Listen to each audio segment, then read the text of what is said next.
Bueno, ¿qué tal? Mi nombre es Nora Dinotto. Yo soy licenciada en Trabajo Social. Me he especializado en violencia contra las mujeres y la comunidad LGBTI, especialmente dentro del encuadre de la violencia familiar. Estoy jubilada. He trabajado en las escuelas medias de la universidad durante 26 años y también simultáneamente en el Poder Judicial, en el Juzgado de Familia, que bueno, a partir del 2001 comenzamos a trabajar la problemática de la violencia familiar en ese ámbito judicial y de allí es como que tomo contacto con esa realidad que luego sigo trabajando una vez jubilada, colaborando con distintas ONG. He sido integrante de la red local de violencia de género de Bahía Blanca y desde ahí, junto con la universidad, hemos implementado la cátedra sobre violencia de género desde hace 12 años aproximadamente. Ha sido un gran desafío, pero bueno, muy enriquecedor, sumamente satisfactorio.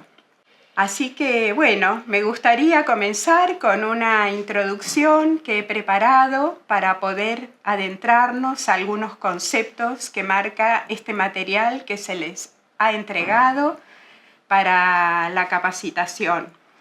El desafío de las sociedades camino al desarrollo sostenible es comenzar a generar el cambio a través de reconocer sus desigualdades existentes en los ámbitos diarios de la vida cotidiana, identificar las desigualdades, transversalizar la equidad de género en el diario vivir en todos los espacios de la sociedad. Por eso es importante la corresponsabilidad social, que es una construcción colectiva. Es un proceso del que todas las personas debemos formar parte para crear una sociedad más justa. El desarrollo sostenible implica alcanzarlo desde una perspectiva global, promoviendo el progreso social, intervenir en la crisis climática y ecológica, en el crecimiento económico, cultural, educativo y desterrar o erradicar las desigualdades sociales, entre las cuales se encuentran las desigualdades de género. La violencia contra las mujeres y diversidades es el símbolo más brutal de la desigualdad existente en nuestra sociedad, que se acrecienta aún más en circunstancias críticas como las actuales. Bueno, después de esta breve introducción comenzamos a reflexionar sobre algunos conceptos que he seleccionado y que nos van a orientar para comprender cómo se organiza la sociedad de la cual formamos parte y la base de violencias y desigualdades que conforman este entramado cultural, social y político que a pesar de los avances legislativos aún generan dificultades y obstáculos para gran parte de la población a la hora de acceder a sus derechos. Entonces nos comenzamos preguntando, ¿estamos hablando de lo mismo cuando hablamos de género y sexo? ¿Qué es lo masculino? ¿Qué es lo femenino? ¿Por qué lo que se considera femenino en algunas culturas se considera masculino en otras? ¿Incluye el concepto de género a niñas y niños? Las mujeres tenemos género. ¿Qué pasa con los varones? ¿Qué pasa entonces con las expresiones de género que no se condicen con la heterosexualidad? Y bueno, para dar respuesta a estas preguntas iniciales, diremos que el concepto de género ha ido resignificándose a través del devenir de los movimientos feministas, haciendo hincapié en las diferencias entre lo femenino y lo masculino para comprender cómo se traducen estas conceptualizaciones en desigualdades. Decimos que género es una construcción social, histórica, cultural, que las diferentes sociedades asignan a las personas según su identidad, apoyándose en ese naturalizado binarismo de las características biológicas o sexuales, y determina cómo deben ser las relaciones entre ambos, cómo ser y cómo comportarnos para cumplir con las expectativas impuestas durante el proceso de socialización. Lo cierto es que el género determina las relaciones de poder entre mujeres y varones, prevaleciendo lo masculino sobre lo femenino. No es un concepto totalizador, y aquí surge la interseccionalidad, la orientación para comprender este entramado entre las diferentes categorías como la raza, la etnia, la orientación sexual, la condición socioeconómica, la edad y el interjuego de estas categorías en la vida de las personas, en las prácticas cotidianas de las organizaciones. Y es lo que nos va a ayudar a comprender por qué son distintas las respuestas de las mujeres que transitan situaciones de violencia ante similares circunstancias. ¿Cuál es la diferencia entre sexo y género?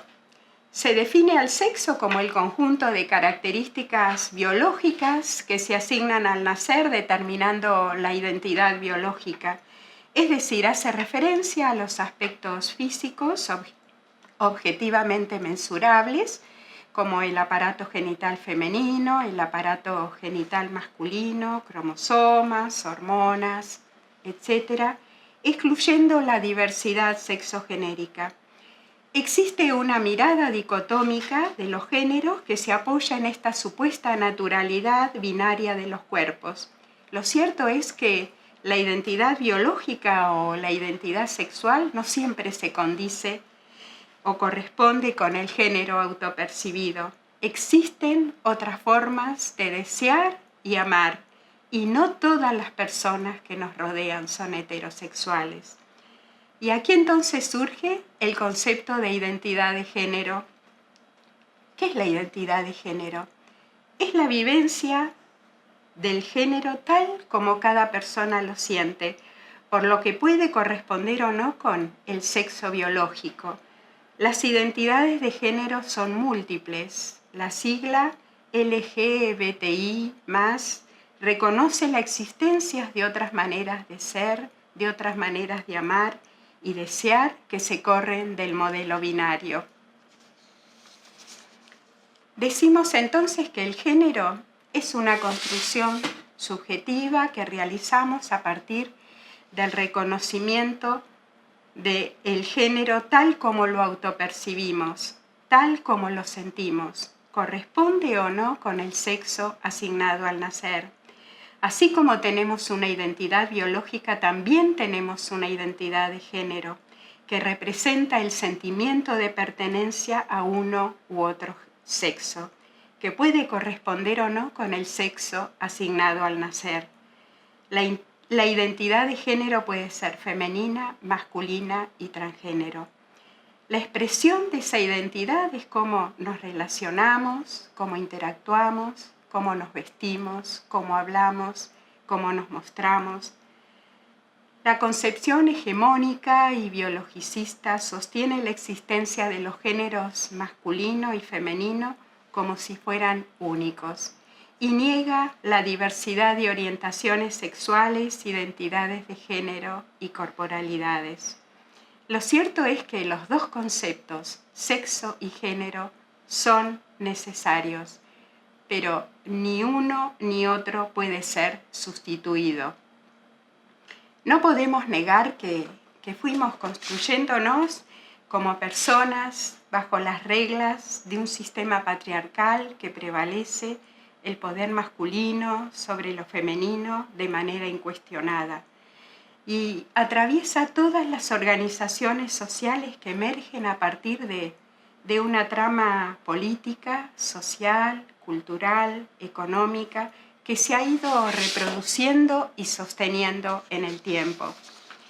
Fuimos interactuando con nuestra familia de origen, con las distintas organizaciones educativas, culturales, sociales, económicas, que fueron conformando nuestra comunidad, todas ellas atravesadas por las reglas de la lógica patriarcal, por un sistema de creencias, prejuicios, mitos y desempeño de roles y estereotipos de roles, tal como el poder lo demandaba. De allí la necesidad de tener un registro de lo que nos ha ido marcando en la construcción de nuestra identidad de género, para poder modificar lo que debe salir a la luz. Cuando hacemos hincapié en visibilizar, nos estamos refiriendo a sacar de la oscuridad las marcas que el respeto y la obediencia a esas reglas de esta lógica patriarcal nos ha dejado en nuestros cuerpos, en nuestros sentimientos, en nuestros pensamientos. Con respecto a las mujeres y la comunidad LGBTI, nos preguntamos a diario cómo fuimos construyendo el sentirse esta identidad de género. ¿Cuáles fueron los mandatos sociales y culturales que nos atravesaron con mayor intensidad? ¿Cómo se impregnaron en nosotras los territorios que habitamos, construidos la mayoría de ellos desde una organización sociopolítica que prevalece el papel de lo masculino por encima del resto de una manera incuestionada? El patriarcado nos demanda que las mujeres debemos permanecer en silencio y divididas. En tanto, los varones deben permanecer en complicidad con otros varones para no perder los privilegios, y que las desviaciones, entre comillas, deban ocultarse para que no salgan a la luz. Lo cierto es que el proceso de socialización que hemos atravesado y que atravesamos por las reglas de la lógica patriarcal no nos hizo y no nos hace simplemente diferentes, también nos hace desiguales. Y la igualdad de género no significa que las mujeres, varones y diversidad sean iguales, sino que los derechos, las responsabilidades y las oportunidades no dependan del sexo con el que nacimos.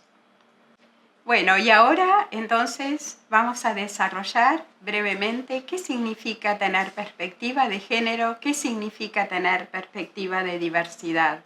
Perspectiva de género es una categoría de análisis de la realidad, una lente, una forma de observar la realidad que nos permite repensar las construcciones sociales, culturales, políticas con relación a la distribución del poder entre mujeres, varones y diversidades, que de manera directa determina esta asimetría de poder en cómo se dan las relaciones entre géneros que han derivado en discriminación, en falta de equidad, en restricciones al acceso de recursos, poco acceso a oportunidades y desarrollo personal, así como escaso conocimiento de sus derechos como personas. Tener perspectiva de género y diversidad implica, por ejemplo, observar y visibilizar en los ámbitos que solemos transitar si existen espacios propios para cada género,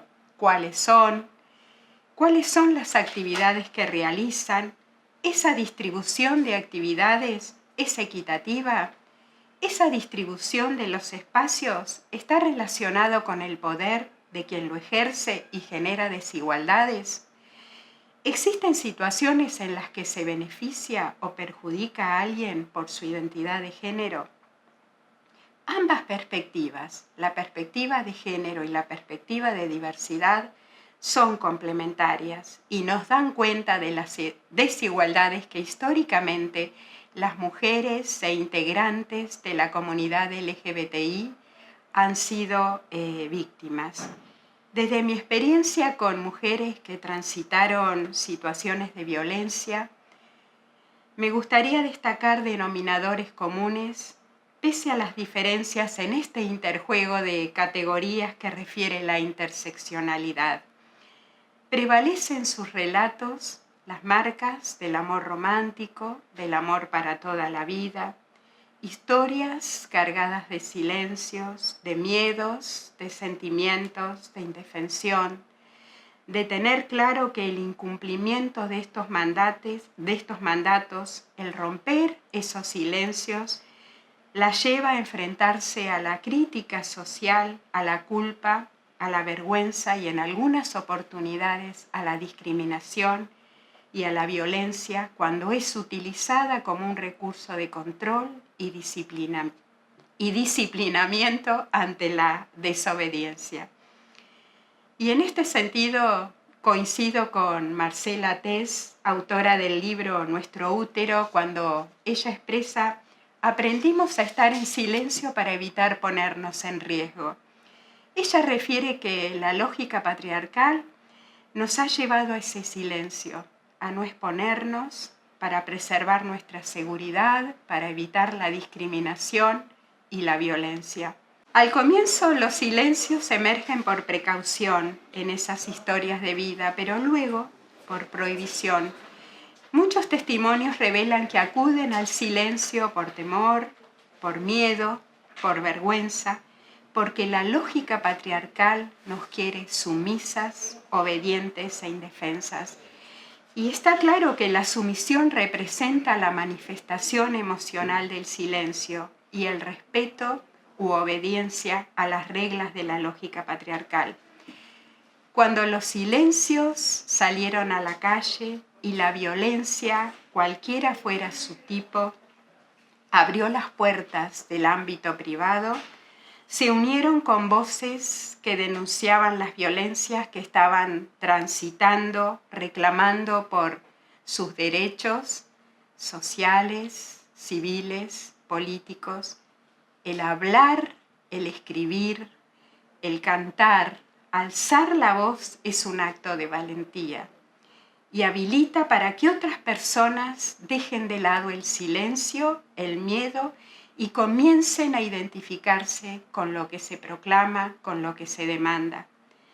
Desentrañar esos silencios implica comprender que quedarse en silencio no requiere de coraje, sino más bien de sometimiento. Y en este sentido, Marcela Lagarde, en una de sus obras, ella dice: tenemos que deshacer el monólogo interior. Le digo, me dice, le hago. Se trata más bien de pensar y sentir: aquí estoy, qué pienso, qué quiero, hacia dónde, cómo, cuándo y por qué son preguntas vitales de nuestra existencia. No olvidar nunca que cuando la violencia se naturaliza, cualquiera sea su modalidad, sus consecuencias empiezan a verse como naturales, como normales. Allí se acaba la empatía, la compasión, el registro del dolor de lo que está sucediendo. Pero, ¿qué sucede con los varones? Los varones también son sujetos de género. Sus formas de vivir y relacionarse como sujetos sociales representan el resultado de ser productos de una trama política, cultural, social, sostenida históricamente por la lógica patriarcal. Se trata de una masculinidad hegemónica que les ordena ser proveedor, protector, procreador y autosuficiente. Decimos que la masculinidad también es una construcción social, histórica, cultural, que se afianza en el poder dominante y el control sobre cualquier identidad de género. Algunas características que definen al varón dominante es mostrarse como una persona activa, fuerte, no expresar sus emociones, no demostrar miedo, ser proveedor de recursos, mostrarse autosuficiente, una heterosexualidad obligatoria, ser competitivo, centrarse en su intelecto, soportar el dolor físico, tener mayor independencia económica y suele separarse de lo doméstico como forma de distanciarse de lo femenino. La lógica patriarcal les señala a los varones reprimir sus emociones, De allí que su respuesta habitual ante las frustraciones es la ira. Ante la ansiedad responden con enojo. Ante el abandono o el descontrol responden con enojo. Tienden a depositar la culpa en el afuera para poder retomar el control del poder que están perdiendo. Predomina en la masculinidad hegemónica el dominio para concretar algo imponiendo su accionar para marcar la desigualdad y asimetría de poder entre géneros. El abuso de poder suele darse en una relación entre personas con subjetividades diferentes que sienten, piensan y hacen de manera diferente. No perder sus privilegios es el temor que subyace en su accionar y lo lleva a abusar de ese poder.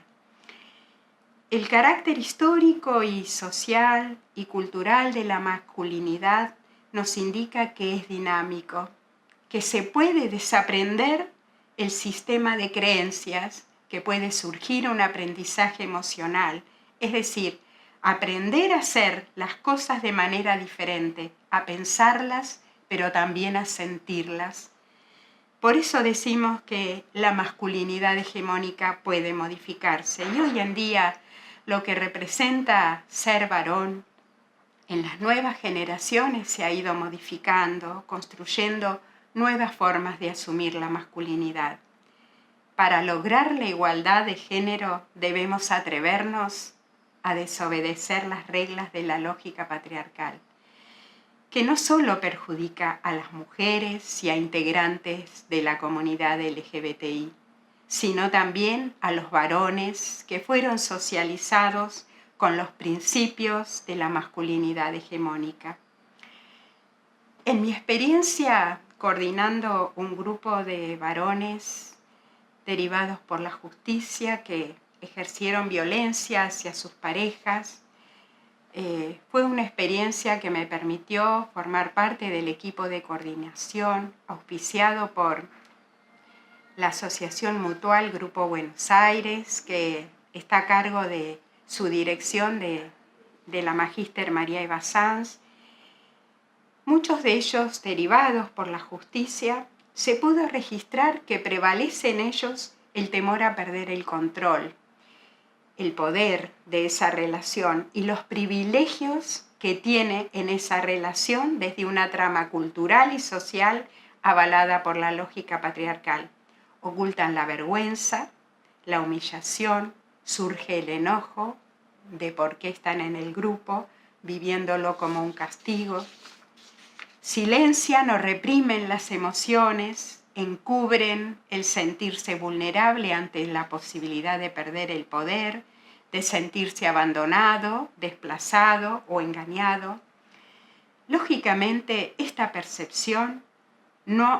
esta percepción no hay posibilidad de construir la situación conflictiva si no es a través de la violencia como dispositivo de control y disciplinamiento. Por eso se comienza a trabajar el accionar que generan las formas de interactuar utilizando la palabra. Y aquí surge la posibilidad de desprenderse de esa lógica patriarcal, comenzar a reflexionar sobre la posibilidad de reflexionarlo de otras formas, aprender a sentir las emociones, a expresarlas, a recurrir a la palabra, a no sentir vergüenza cuando reconoce el estado de vulnerabilidad al que se expone hablando con otros varones, reconocer que se puede construir un vínculo en igualdad de condiciones sin necesidad de que haya sometimiento o sumisión de la otra persona. No es fácil, pero tampoco es imposible. Aún persisten varones que se resisten a construir nuevas masculinidades. La posibilidad de perder el poder y los privilegios que éste le otorga lo lleva a fortalecer aún más los dispositivos de control y disciplinamiento. De ahí que la violencia se siga reproduciendo en distintos espacios en los que interactuamos y a veces se recurre a distintos tipos de violencia para reforzar ese disciplinamiento, como la violencia verbal, la violencia institucional, la violencia mediática hacia las mujeres, hacia integrantes de la comunidad LGBTI y personas también de su mismo género. Reconocer el daño o las marcas que nos han atravesado como personas en la construcción de nuestra identidad de género implica entonces desmantelar los discursos y representaciones sexistas, misóginas y homofóbicas que operan como matrices de nuestras prácticas cotidianas, para pensar modalidades de interactuar basadas en el respeto, en el reconocimiento de la igualdad, la solidaridad y la horizontalidad de géneros. Muchas gracias.